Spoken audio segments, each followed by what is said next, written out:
Good morning विद्यार्थियों। आज पुनः हम उपस्थित है बीए तृतीय वर्ष की कक्षा में। विषय हिंदी साहित्य। हिंदी साहित्य में कल हमने देखा था, हम छंद के विषय में पढ़ रहे थे और छंद की कुछ सामान्य जानकारी हमने प्राप्त की। छंद की परिभाषा, यति, गति, तुक, तुकान, गण आदि के विषय में जाना। और हमने जहां तक देखा, छंद की परिभाषा में हमने अध्ययन किया था कि छंदोबद्ध रचना पद्य कहलाती है और सदैव पद्य रूप में ही छंद का प्रयोग किया जाता है। छंद की परिभाषा में हमने ये देखा था कि वर्ण, मात्रा, ध्वनि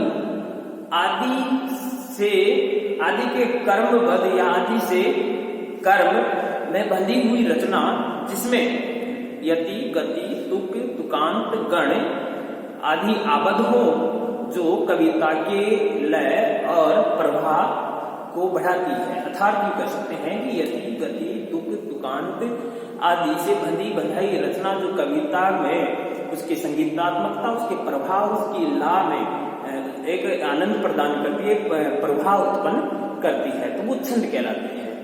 छंद के कुछ सामान्य नियम हमने जाने थे, गणों को हमने जानने का प्रयास किया था। गण 8 प्रकार के बताए थे मैंने। गणों का एक सूत्र हमने प्रस्तुत किया था, ये माता राजधानस। तो उनका गहराई से और अध्ययन करने से पूर्व हम यहाँ पर कुछ वर्ण और मात्राओं के नियम जानने का प्रयास करते हैं। तो हम आज का हमारा टॉपिक है छंद, और उस छंद में तो रहेगा छंद के नियम। छंद के नियम। छंद के नियम में सबसे पहले हम देखते हैं मात्रा को। मात्राएं कैसे लगाई जाती है? मात्राएं 2 प्रकार की है, एक ह्रस्व और दूसरी है दीर्घ। ह्रस्व मात्रा को हम लघु मात्रा भी कहते हैं और दीर्घ मात्रा को हम गुरु मात्रा भी कहते हैं। ह्रस्व मात्रा छंद शास्त्र में आई के रूप में दर्शाई जाती है और ये एक मात्रा गिनी जाती है। आई की कितनी मात्रा गिनी जाती है? एक मात्रा। गुरु छंद शास्त्र में एस के संकेत के रूप में दर्शाई जाती है और इस एस की हमेशा 2 मात्राएं गिनी जाती है। ध्यान रखें, आई की 1 मात्रा गिनी जाती है, एस की 2 मात्रा गिनी जाती है। अर्थात कह सकते हैं कि लघु 1 मात्रा होती है और दीर्घ 2 मात्रा होती है। हम जब छंद में इनको मात्राओं के रूप में गिनेंगे, तब लघु मात्रा को आई के रूप में दर्शाएंगे, जिसको हिंदी में पूर्ण विराम कहते हैं, तो पूर्ण विराम के रूप में दर्शाएंगे, और 2 मात्राओं को अंग्रेजी के एस वर्ण के रूप में दर्शाएंगे हम। तो इसकी हम 1 मात्रा गिनेंगे, इसकी 2 मात्राएं गिनेंगे। लघु मात्राएं कौन कौन सी होती हैं और दीर्घ मात्राएं कौन कौन सी होती हैं, इसके विषय में सामान्य नियम कुछ इस प्रकार दिए गए हैं। जैसे ई, उ, री और ली, ये लघु स्वर होते हैं। कौन सी मात्राएं होती हैं? लघु मात्राएं या लघु स्वर जिसको कह सकते हैं। और दीर्घ मात्राओं वाले स्वर कौन से होते हैं? आ, ई, उ, ए, ऐ, ओ, औ। ये मात्राएं सदैव 2 मात्राओं के रूप में गिनी जाती हैं। तो ध्यान रहे, जहां भी ए, ई, उ, री से मिलकर बना हुआ कोई वर्ण अगर उपस्थित होता है तो उसकी 1 मात्रा गिनी जाएगी, और आ, ई, उ, री, ए, ओ, औ इनसे परिपूर्ण कोई वर्ण आता है तो वो 2 मात्राओं के रूप में गिना जाएगा। तो छंद शास्त्र का अगर हम पहला नियम लिखें तो प्रथम नियम में हम इसका इस प्रकार लिख सकते हैं। देखिए,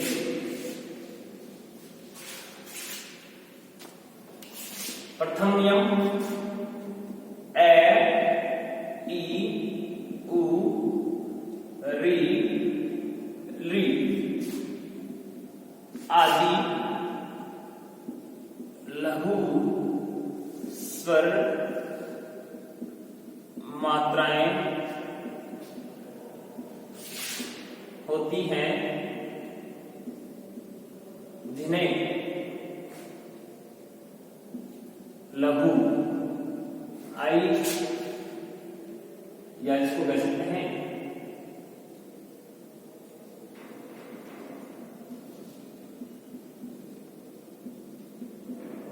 एक मात्रा। एक मात्रा माना जाता है,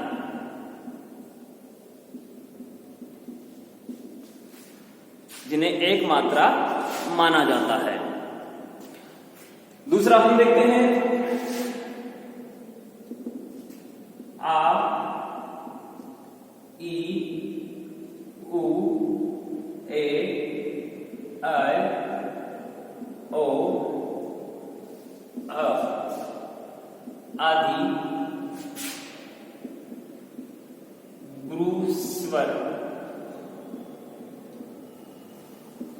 स्वर मात्राएं हैं, जिन्हें गुरु अर्थात दो मात्रा माना जाता है। यानी कि इनको लिखा जाता है हमेशा आई के रूप में, और इनको तो लिखा जाता है आई के रूप में, और इनको लिखा जाता है हमेशा एस के रूप में। आई होता है लघु और एस होता है गुरु। बस आपको ये याद रखना है। अगर ये याद रहेगा तो आप छंद में आराम से इसके नियमों का पता लगा सकते हैं। दूसरा, अगर हम नियम की बात करें तो अनुस्वार से युक्त, तीसरा नियम,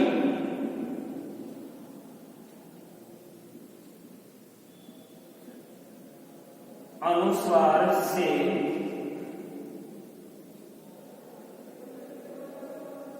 युक्त वर्ण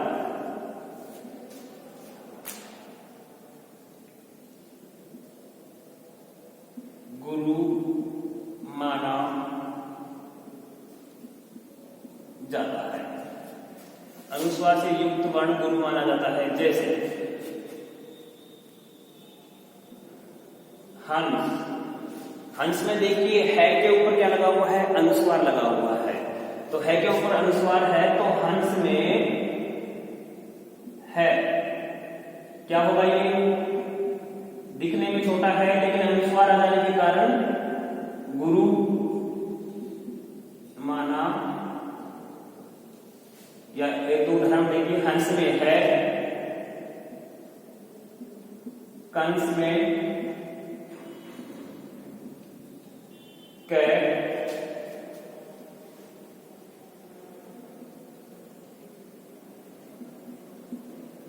गुरु माने जाएंगे। देखिए, अनुस्वार से युक्त वर्ण गुरु माना जाता है। जैसे हंस में है अनुस्वार युक्त है, और अनुस्वार युक्त होने के कारण ये लघु होते हुए भी गुरु माना जाएगा क्योंकि ऊपर अनुस्वार है। कंस में देखिए कै, कै के ऊपर अनुस्वार है, इसका तात्पर्य है कि ये कै लघु होते हुए भी गुरु माना जाता है। अर्थात हम कह सकते हैं कि कुछ नियम ऐसे होते हैं जो लघु होकर भी अपने आप में गुरु बन जाते हैं। इनकी शर्तें होती हैं, अनुस्वार से युक्त होना चाहिए और वही वर्ण गुरु होगा जिसके ऊपर अनुस्वार होगा। अगर चौथा नियम हम पढ़े हैं, देखिए चतुर्थ नियम हम पढ़ते हैं। चतुर्थ नियम में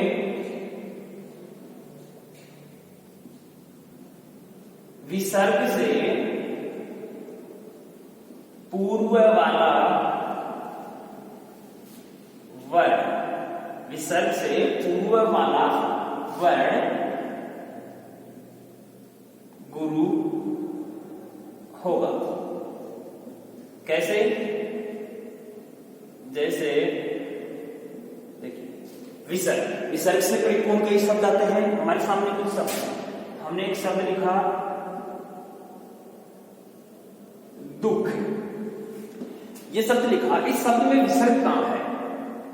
दू के बाद में, अर्थात विसर्ग से पूर्व वाला, विसर्ग से पूर्व वाला वर्ण कौन सा है? दू। अब देखिए, देखने में तो कू की मात्रा छोटी है, इसका मतलब छोटी कू की मात्रा लघु होना चाहिए ये वर्ण, किंतु विसर्ग आ गया आगे तो विसर्ग से पूर्व वाला वर्ण है, चाहे वो लघु हो गुरु हो, हमेशा क्या माना जाएगा? गुरु ही माना जाएगा। तो दुख में दु, एक शब्द और है प्रातः है। प्रातः में देखिए तय के बाद में विसर्ग है, तय छोटा है, लघु होना चाहिए वैसे तो, लेकिन विसर्ग आ जाने के कारण विसर्ग से पूर्व क्या है, तय है, जस्ट विसर्ग से पहले तय आता है। तो प्रातः में विसर्ग से पहले तय आने के कारण प्रातः में तय,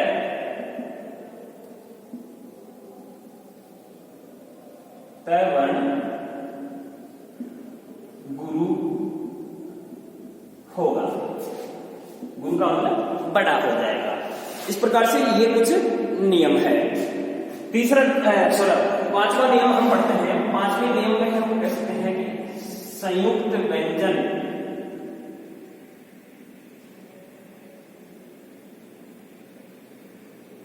संयुक्त व्यंजन या जिसको कह सकते हैं संयुक्ताक्षर से पूर्व वाला वर्ण गुरु होगा।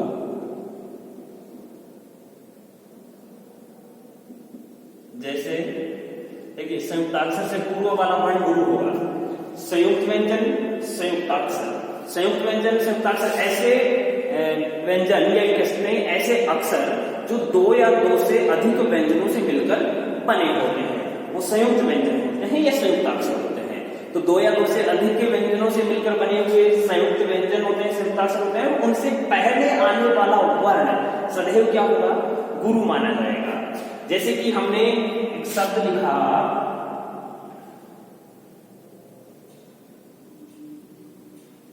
अस्त, अस्त एक शब्द लिखा। अस्त में ये देखिए ए पूरा है, से आधा है और तय पूरा है। तो से और तय दो संयुक्त हुए, यानी से और तय मिलकर दो व्यंजन मिलकर एक व्यंजन बना रहे हैं, तो संयुक्ताक्षर हो गया ये। से और तय हो गया संयुक्ताक्षर या संयुक्त व्यंजन। हमारे सामने कंडीशन क्या है कि संयुक्त व्यंजन से पूर्व वाला वर्ण गुरु होगा।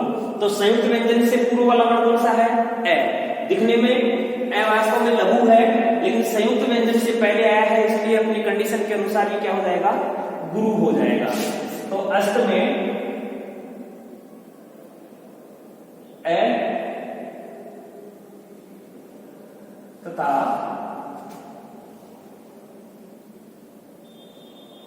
रक्त, हमारे सामने शब्द है रक्त। रक्त में देखिए कै और तय मिलकर, कै और तय मिलकर संयुक्त व्यंजन बना रहे हैं। तो संयुक्त व्यंजन से पहले वाला वर्ण कौन सा है, रे। रे के अनुसार देखिए हमारे सामने रे में ए मिला हुआ है, तो ए लघु होना चाहिए, लेकिन यहां पर संयुक्त व्यंजन होने के कारण रक्त में रे क्या हो जाएगा, ये भी रक्त में रे गुरु होगा, यानी ये भी गुरु हो जाएगा, दोनों बड़े हो जाएंगे। ये इसका पांचवा नियम है। छठवें नियम की अगर हम बात करें तो छठवां नियम इसका होगा हलंत व्यंजन से पूर्व वाले वर्ण। हलंत व्यंजन से पूर्व वाले वर्ण भी क्या हो जाएंगे, गुरु हो जाएंगे। हलंत, हलंत में आपने देखा होगा ऐसा चिन्ह कुछ लगा हुआ आता है, तो हलंत व्यंजन से या हलंत वर्ण से पूर्व वाला वर्ण गुरु होगा। हलंत वर्ण से पूर्व वाला वर्ण भी क्या होगा, गुरु होगा। जैसे कि हमने हमारे सामने अगर कई शब्द हैं जो हलंत लगे हुए आते हैं, जो हलंत कौन से वर्ण होते हैं, हलंत वे वर्ण होते हैं जिनमें स्वर नहीं मिले होते, अर्थात यूं कह सकते हैं कि स्वर विहीन व्यंजन या स्वर विहीन वर्ण हलंत व्यंजन कहलाते हैं। हलंत व्यंजन हमारे सामने हमने जैसे एक शब्द लिया सत्त, देखिए तय पर बल नहीं जाएगा क्योंकि तय में स्वर नहीं है, केवल तय अकेला है और नीचे हलंत लगा हुआ है। सत्य अर्थात कंडीशन क्या है हमारी, हलंत व्यंजन से पूर्व वाला वर्ण गुरु होगा। हलंत व्यंजन कौन सा है, तय, और तय से पूर्व वाला वर्ण कौन सा है, स, अर्थात ये स क्या हो जाएगा, गुरु हो जाएगा। तो सत्य में स और एक शब्द और लेते हैं हम महत। महत में देखिए तय, तय पुनः फिर हलंत है और हलंत से पूर्व वाला वर्ण कौन सा है क्या हो जाएगा, गुरु हो जाएगा। तो महत में है गुरु होगा। इस प्रकार से ये कुछ नियम होंगे। देखिए ध्यान रखिए इन चीजों का नियम होगा जिनमें इन नियमों के बिना हम छंदों की रचना नहीं कर सकते। दूसरा इसका एक नियम ये भी होता है,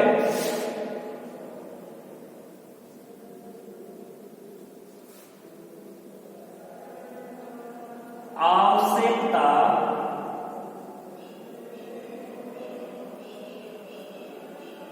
पढ़ने पर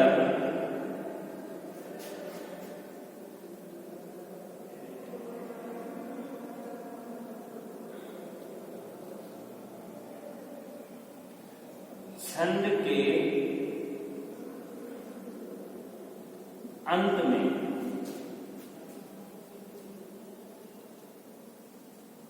लघु को गुरु माना जा सकता है। देखिए कई छंद ऐसे होते हैं जिनमें अंतिम जो वर्ण होता है या अंतिम जो तुकांत होती है, उस अंतिम तुकांत पर मात्रा तो आनी चाहिए गुरु, लेकिन बल नहीं पड़ने के कारण वहां पर वर्ण लिखा जाता है छोटा अर्थात लघु। तो हम क्या करते हैं, या छंद शास्त्र के नियम के अनुसार इसका नियम यह है कि वहां पर गुरु आना चाहिए, लेकिन बल न पड़ने के कारण लघु लिख दिया गया है, तो उस लघु को भी गुरु मान लिया जाता है। लेकिन ये कब होता है, जब हमें आवश्यकता पड़ती है। कुछ छंद ऐसे होते हैं जिनमें कभी कभी आवश्यकता पड़ती है, तो उन आवश्यकता पड़ने पर मात्राओं को पूरा करने के लिए लघु मात्रा को भी गुरु मान लिया जाता है। एक अंतिम नियम इसका यह है,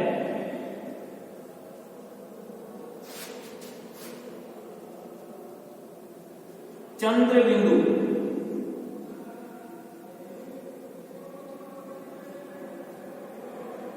ये होती है चंद्र बिंदु। चंद्र बिंदु का मात्रा पर कोई प्रभाव नहीं पड़ता। चंद्र बिंदु का मात्रा पर कोई प्रभाव नहीं पड़ता है। अर्थात ये कह सकते हैं कि अगर कोई शब्द चंद्र बिंदु से युक्त आता है तो उसके ऊपर चंद्र बिंदु का कोई प्रभाव नहीं पड़ता। अगर वर्ण छोटा है तो छोटा ही माना जाएगा और अगर वर्ण बड़ा है तो बड़ा ही माना जाएगा, लेकिन चंद्र बिंदु का कोई प्रभाव नहीं पड़ता। जैसे हमने लिखा हंसी, हंसी में देखिए है लघु है या गुरु है लघु है क्योंकि ए मिला हुआ है, और ए देखिए कहां आता है, लघु में आता है, तो है लघु है। इसके ऊपर चंद्र बिंदु आए चाहे न आए, चंद्र बिंदु के आने का कोई प्रभाव नहीं होता, तो ये है जो है वो लघु ही माना जाएगा। तो हंसी में है और एक शब्द हम और लेते हैं दूसरा, हासी। हासी शब्द देखिए, इसमें हंसी था तो लघु था, लेकिन लघु ही माना गया है। और हासी शब्द है तो हासी में देखिए हा है, इसके ऊपर चंद्र बिंदु है, अर्थात कह सकते हैं कि चंद्र बिंदु का किसी मात्रा पर किसी वर्ण पर कोई प्रभाव नहीं पड़ता, वह जिस रूप में है उसी रूप में माना जाता है। तो हंसी में है और हासी में हाँ पर कोई प्रभाव नहीं पड़ता। अर्थात की प्रसिद्ध है तो लघु माना जाएगा और हा है तो गुरु माना जाएगा। चंद्र बिंदु का कोई प्रभाव नहीं पड़ता है। तो इस प्रकार से ये 8 नियम इसके हो गए। कुछ इसके गौण नियम भी हैं। अब इन सभी को पढ़ने से पहले इसका अंतिम जो नियम है वो ये देख लीजिए। आपको केवल इतना याद जरूर रखना है कि मात्रा सदैव स्वर की होती है, व्यंजन की नहीं।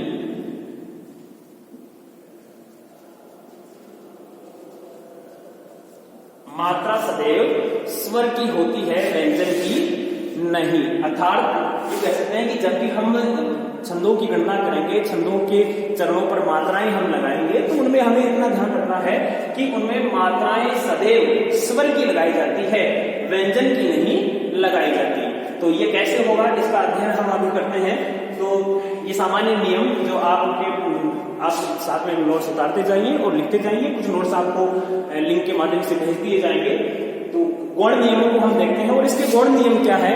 गौण नियमों में सर्वप्रथम हम ये देखते हैं, देखो गौण नियमों को ज्यादा विशेष बल देने की आवश्यकता नहीं है। ये कई जगह ही बहुत कम मात्रा में काम में लिए जाते हैं, जिनमें हम ये कह सकते हैं कि एक हमने नियम पढ़ा, संयुक्त व्यंजन या संयुक्ताक्षर से पूर्व वाला वर्ण गुरु होगा। लेकिन गौण नियमों में यह भी कहा गया है कि संयुक्ताक्षर या संयुक्त व्यंजन से परिपूर्ण, संयुक्ताक्षर से निर्मित जो पूर्व वाला वर्ण है तभी गुरु माना जाएगा जब उस पर जोर दिया जाएगा। अगर किसी स्थान पर उस पर जोर नहीं दिया जाता है तो वो गुरु नहीं माना जाएगा। जैसे कि तुलसीदास ने रामचरितमानस में कई जगह तुम्हारा शब्द लिखा।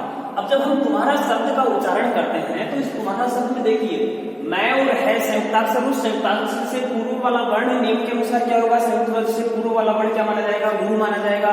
लेकिन यहाँ तुम्हारा में तुम शब्द पर अत्यधिक बल नहीं पड़ता, और बल नहीं पड़ता इसीलिए इसको गुरु की बजाय लघु ही माना जाता है। लेकिन अगर यही तुम्हारा शब्द कुछ इस तरीके से लिखा जाए, अब ये तुम्हारा शब्द देखिए, मैं और मैं संयुक्ताक्षर है और संयुक्ताक्षर से पहले वाला वर्ण तू है। तो जब हम इस तुम्हारा को बोलते हैं तब तू पर जोर नहीं पड़ता, लेकिन इस तुम्हारा को बोलते हैं तब तू पर अत्यधिक बल पड़ता है। इस कंडीशन में, इस शर्त में ये जो तय है संयुक्ताक्षर से पूर्व है, ये क्या हो जाएगा, गुरु हो जाएगा। तो गौण नियमों में हम कह सकते हैं कि संयुक्ताक्षर से पूर्व वाला वर्ण तभी गुरु माना जाएगा जब उस पर बल पड़ेगा। कई जगह ऐसी भी स्थितियां होती हैं जैसे कि जरूरत पड़ने पर देश प्रेम शब्द, एक शब्द है अपने पास देश प्रेम। देश प्रेम को अगर हम देश प्रेम साधारण दृष्टि से देश प्रेम तो दे पर हमारे पास यहाँ, से पर हमारे पास यहाँ जोर नहीं पड़ता, अर्थात ये लघु ही इसका उच्चारण होगा। लेकिन जब इसी देश प्रेम को हम जोर देकर पढ़ते हैं, अत्यधिक बल देकर पढ़ते हैं, या वीरता के साथ हम वीर रस के भाव से इसको पढ़ते हैं, तब वही देश प्रेम शब्द हमारे लिए क्या बन जाता है, गुरु बन जाता है। तो बल के आधार पर ये गौण नियम बनाए गए जो बहुत कम मात्रा में देखे जाते हैं। अब देखिए साधारण से तरीके से हम मात्राओं की गणना करना देखते हैं। ये नियम आप लोग उतार लीजिए और नियमों को आराम से पढ़ने के पश्चात हम जब इनको समझ लेंगे तो मात्राओं को आसानी लगाने की आसानी हमारी रहेगी। मात्राएं कैसे लगाई जाती हैं इसका अध्ययन हम करते हैं।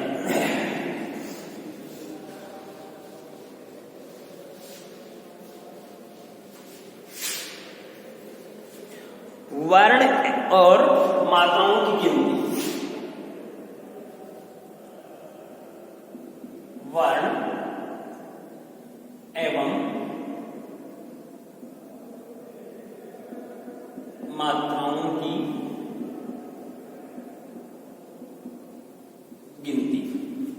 वर्ण एवं मात्राओं की गिनती कैसे करें, इसके लिए हमने देखिए सबसे पहले एक वर्ण लिया, एक नंबर पर कै वर्ण। हम बता सकते हैं इसमें मात्रा कितनी है, वर्ण कितने हैं। तो इसके लिए सबसे पहले हम क्या करेंगे, इस कै वर्ण को डिफाइन करेंगे, इस कै वर्ण का विभाजन करेंगे। कै में क्या मिला हुआ है, इसमें कौन सा मिला हुआ है, ए। तो कैबे से हमने क्या निकाल लिया, ये हलंत हो गया और ये क्या निकल गया, ए। ध्यान रखिए मैंने अभी अंतिम नियम में मैंने बताया था कि मात्राएं सदैव स्वर की होती है, वर्ण की नहीं होती। तो कै यहाँ पर वर्ण है, व्यंजन है, और ए यहाँ पर स्वर है। व्यंजन की कभी कोई मात्रा नहीं होती।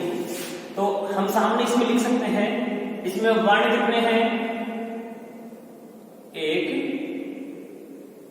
वर्ण, और मात्रा कितनी है, एक मात्रा। इस प्रकार से हम इसको पहचान सकते हैं। तो कै वर्ण जब हम लिखते हैं तो कै में एक वर्ण और एक मात्रा। दूसरा हम इसी प्रकार का अगर शब्द लिखें, क्लै, बताइए, चलो इसका विभाजन कर लीजिए। कै, देखिए हलंत है, इसमें स्वर कहीं पर भी नहीं मिला हुआ। ले,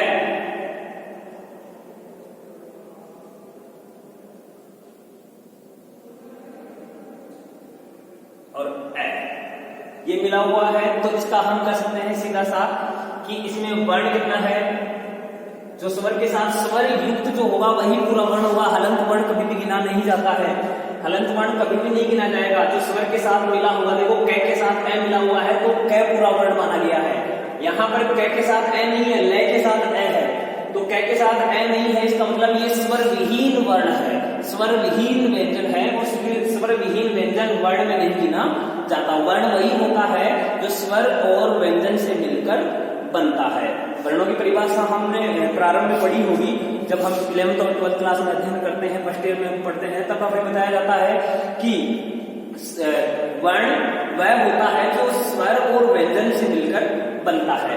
तो यहाँ पर व्यंजन कै है और स्वर ए है, और दोनों मिलकर क्या बना रहे हैं, कै बना रहे हैं। तो ये क्या है, वर्ण है। लेकिन यहाँ देखिए ले में ए मिल रहा है, कै में कुछ नहीं मिल रहा, कै में कहीं पर भी स्वर नजर नहीं आता। तो कै जो है वो वर्ण नहीं है, ले वर्ण है और ए स्वर है। तो यहाँ पर वर्ण कितने हो गए, एक वर्ण, और स्वर कितने हैं, सॉरी मात्रा कितनी है, एक मात्रा। वर्णों की और मात्राओं की गणना करें तो एक वर्ण हो गया, इसमें भी एक वर्ण हो गया, इसमें एक मात्रा हो गई और इसमें भी एक मात्रा हो गई। दूसरा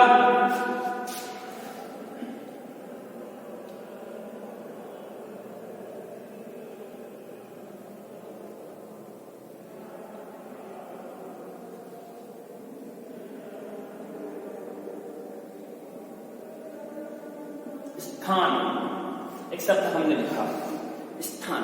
अब देखिए इसका विभाजन हम करते हैं। से, इसमें स्वर मिल रहा है, स्वर नहीं मिल रहा, इसका मतलब ये मात्रा वर्ण भी नहीं गिना जाएगा और इसकी कोई मात्रा भी नहीं होगी। था, थे है, और थे में क्या मिला हुआ है, था, आ मिला हुआ है। फिर देखिए नै, नै, और नै में क्या मिला हुआ है, ए। ये दोनों मिले हुए हैं। तो इसका मतलब ये ना तो वर्ण है ना स्वर है। जिसमें स्वर और व्यंजन मिले हुए हो वो वर्ण होता है। देखिए यहाँ पर स्वर और व्यंजन मिले हुए हैं, इसका मतलब यहाँ पर क्या होगा, एक वर्ण तो ये हो गया और एक वर्ण ये हो गया, तो वर्ण हो गए। और मात्रा कितनी होगी, देखिए मात्राएं किसकी होती है, सदैव स्वर की होती है। यहाँ आ है तो आ की कितनी मात्रा होती है, आ की कितनी मात्रा मानी थी मैंने, गुरु, गुरु का मतलब दो मात्रा। और ए की कितनी मात्रा है, लघु, लघु का मतलब एक मात्रा। दो और एक कितनी मात्रा हो गई, तीन। अर्थात जो कह सकते हैं कि यहाँ पर मात्रा कितनी है, तीन। तो दो वर्ण और तीन मात्राएं मानी गई हैं। ऐसे ही एक शब्द हमने लिया कल। कल देखिए, कल में देखिए कै, इसमें से ए निकाल लिया हमने, फिर ले, और ले में से भी हमने ए निकाल लिया। बराबर देखिए कै और ए मिलकर कै बना रहे हैं, ले और ए मिलकर ले बना रहे हैं। तो इसमें दो वर्ण हो गए क्या, कै और ले, दो वर्ण, और मात्राएं ए और ए। मात्राएं स्वर की होती है सदैव। स्वर क्या है, देखो ए है तो ए की एक मात्रा, और इधर भी ए है तो ए की एक मात्रा। तो एक मात्रा है और एक मात्रा, कितनी मात्राएं हो गई, दो मात्राएं हो गई। इसी प्रकार हम एक शब्द लेते हैं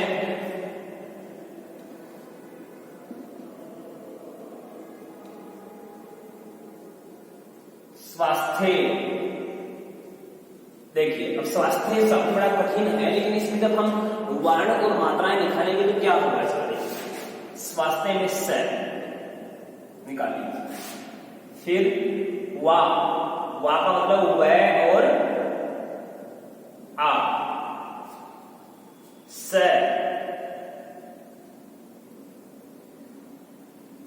थ